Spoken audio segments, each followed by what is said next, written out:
So as you probably already know, on February 20th, Phil Spencer left Xbox, announcing his retirement. Asha Sharma became the newest CEO of Xbox, and a lot of people were pretty skeptical. But today I want to talk about whether or not Asha Sharma is actually doing a good job, and what we could expect to see in the future of Xbox. Now, a lot of people were pretty skeptical because Asha Sharma has no history with gaming. She was an executive in Microsoft's core AI division, and she previously worked at Instacart and Meta, and most of the gaming community had never even heard of her. But on day one of her being an Xbox CEO, this is what she said. "We will not chase short-term efficiency or flood our ecosystem with soulless AI slop," which I think is a pretty interesting statement. A lot of people felt that when she was stepping up, that she would instantly turn to AI and integrate it into literally everything and make it a massive heap of just slop across Xbox.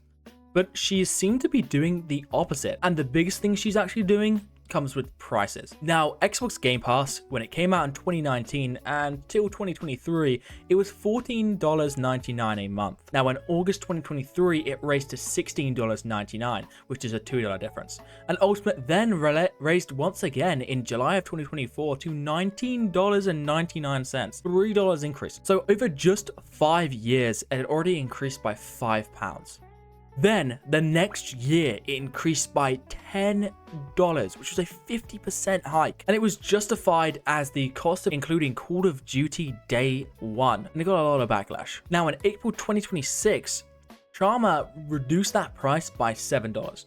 Now, is it perfect? Is it back to the $14.99? No, it's not back to that. But it is good that she's already cutting the prices because she's calling it too expensive.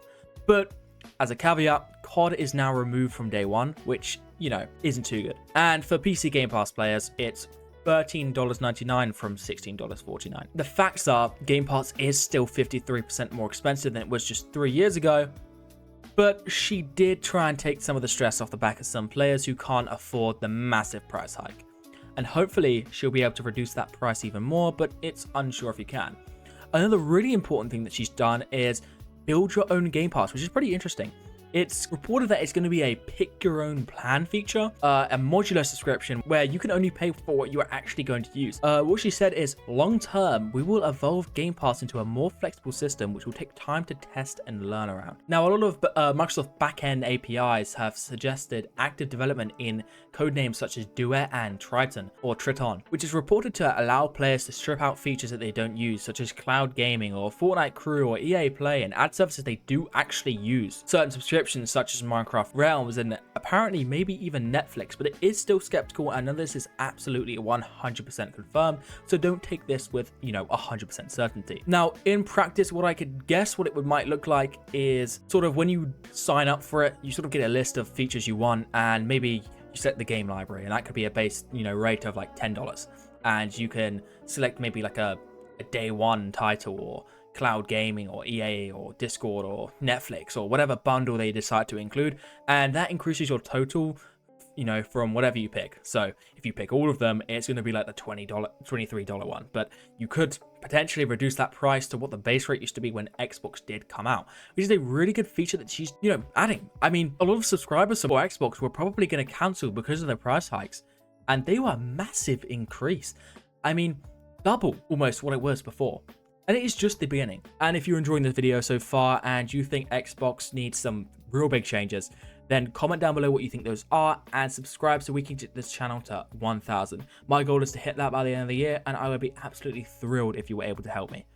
Thank you very much. Now, what a lot of people believe is that this is all just PR. Sharma has done a lot in 60 days, and it looks pretty calculated to some people, and a lot of people are very skeptical about what they're actually trying to do. Now, they did kill the "This is an Xbox" campaign, and people think that's a PR stunt. It's just cleaning up brands. It's similar to what Roblox is doing right now, where they've made a lot of bad updates, and they're currently going back on a lot of the things they've done, and they've gone from being massively corporate, and they're slowly reducing that to be less corporate and more for the players again. But a lot of people do think it's a PR stunt. Now, a few people have said that this is just cleanup. You know, it's not innovation, it's nothing new, it's sort of just going back on all the bad changes they've made, which isn't a bad thing by any means, but if you take it in the context of them trying to rehabilitate their image and get players to be buying again without introducing anything truly new except for the build your own Game Pass, which I think is an amazing change. A lot of people seem to be divided on this topic. I mean, people on Reddit are saying things such as, I don't need half the things I pay for. They're probably just figuring a way to charge you slightly less money for significantly less content, which is fair to say. I mean, a lot of people don't believe that what Sharma brings to the table is what they actually are going to need because she doesn't have a gaming background. I mean, if you look at the first 60 days, it looks like she's a miracle worker for Xbox, but a lot of people don't feel that. You know, Xbox's co-founder expected her role to be more of a care doctor and predicted the platform will be sunsetted under her leadership. But let's go at the positives and negatives and get a proper verdict on what we feel like she's doing. So, first positive, there is a real price cut, but it is imperfect. COD is being removed from day one, which is a big negative for a lot of people. I personally don't play COD too much, but considering how many games COD releases, it's a lot of money being saved by having it on the Game Pass day one for a lot of people. Another positive is the modular Game Pass is genuinely a good idea. You know, if it actually comes out, if it actually is a real thing, you can build your own subscription. It'll be something that I don't think I've properly seen before in something as big as Xbox, and it would be a genuine consumer win, like a lot of people have been saying. I mean, there are almost no downsides to that unless they screw it over, unless they give you way less content or the prices are absolutely absurd and it becomes a price hike. Because if you do want all those features, it's going to cost way more than it did before. But obviously, all of this is unconfirmed, so it's very speculative.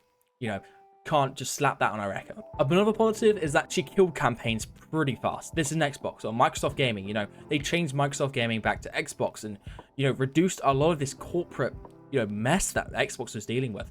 But another problem is some uncertainty. Now, some developers had planned PlayStation ports, which is what Spencer had promised. And now it's pretty uncertain with this new leadership. But obviously, we don't know what's going on with that, so we'll just have to leave that for a little bit to see. Another real big positive with her is she's committed publicly to human-made games. She seems, for someone with an AI background, very against putting AI in games. She thinks it doesn't belong in gaming, which is a pretty big sentiment in the community. And the fact that she agrees with that is quite interesting, and it'll be very interesting to follow what she does in the future. But, what does this all mean? She's doing things quite fast. She's doing smart things fast. People think it's PR, trying to, as people always bring up the console war, the moment Xbox has started doing good, PlayStation's brought up once again.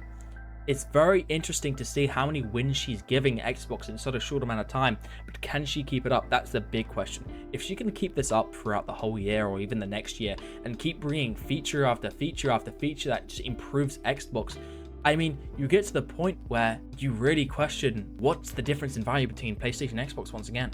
What subscriptions is Xbox offering? If you can really mess around with your, subscriptions, if there's ports coming, if there's, less AI, less corporatization, it's just a really good look for Xbox. But she does need to show proof that this is actually going to work. These things are working. These things are in development. Actual, maybe some new exclusives, real games on Xbox. Other than like Gears of War and Halo Infinite, that's another story. But what she does say is she wants to make the right decision, not the fastest decision. So although she's been making a lot of quick decisions, a lot of quick things in 60 days, it seems like this might not even be the best decision she's going to make. If these are what she doesn't consider fast decisions, what is a decision that she sits there and really thinks about? But right now, we genuinely don't know if she can actually commit to what she's saying. So that's the genuine state of Xbox right now. Tell me, what do you think? Do you think she's going to do a very good job? Do you think Xbox will start going down a rabbit hole very quickly once this sort of honeymoon period sort of wears out? Let me know in the comments below and I'll be happy to hear what you have to say. Thank you very much, and I'll see you next time.